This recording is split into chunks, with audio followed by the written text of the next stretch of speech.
to be launching a tasty pastry. It's a low-carb Pop-Tart. It's got 3 to 4 grams of net carbs, and we love this show. This is our best place to be in LA.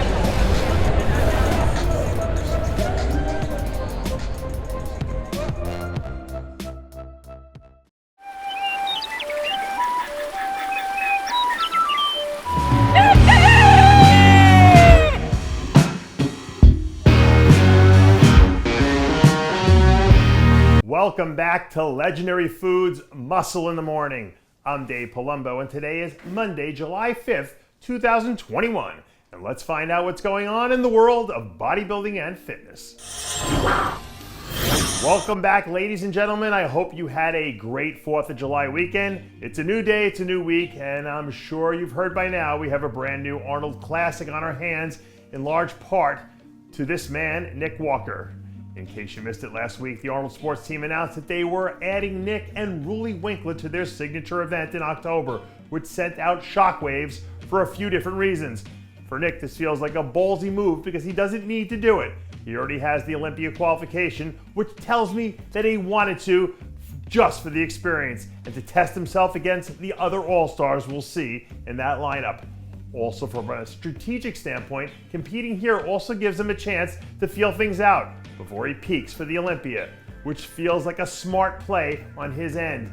I see this as Nick playing with other people's money. If he does well, all it does is add to his legend. And if he doesn't, he can say that peaking for the Arnold was never the goal anyway, which turns this into a win-win situation. Now, in Ruley's case, this news feels completely different to me. For one, the sheer fact that he's in the show now demystifies what his plans for the season are. Because now we know for sure that we're going to at least see him here. And here's the caveat. Unless he wins, okay? And even if he does win, the Arnold doesn't qualify him for the Olympia, which means he could be on the outside looking in for the second year in a row. But with that being said, just because he's competing at the Arnold doesn't mean he's probably also not competing at another show earlier, like the Tampa Pro, which is 5 weeks from now, because that would also give him the opportunity to qualify here for the Olympia. But if his plan is Arnold or bust, it does still leave a lot of things up in the air, which is just another thing to keep in mind while we see what happens with Roelly Winklaar between now and then.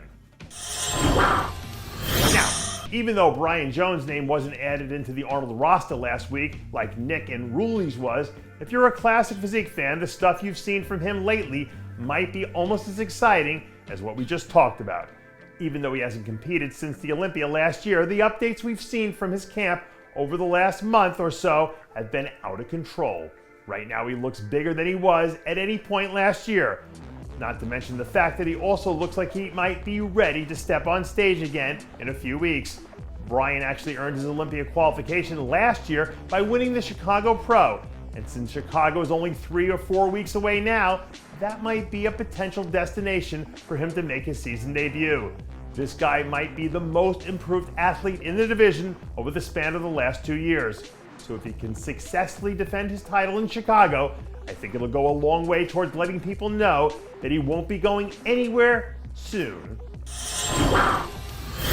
And finally, I wanted to send you guys off today with a feel-good story that came across my radar a few days ago. 2 weeks ago, at the Brew City Classic, Mark Bayr and his daughter Sheridan made history when they became the first father-daughter combo to compete in the show together. Believe it or not, Mark says that it was his daughter who actually pushed him to come back to the stage after not competing for almost 30 years. And it was a good thing she did, because he won the novice middleweight, took second in the Masters over 50, and fourth in the Open.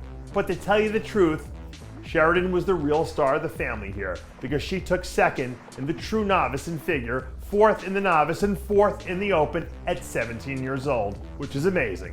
So congratulations to these two for making history, and more importantly, for making memories. Because at the end of the day, nothing's more important than creating memories that last a lifetime with your family.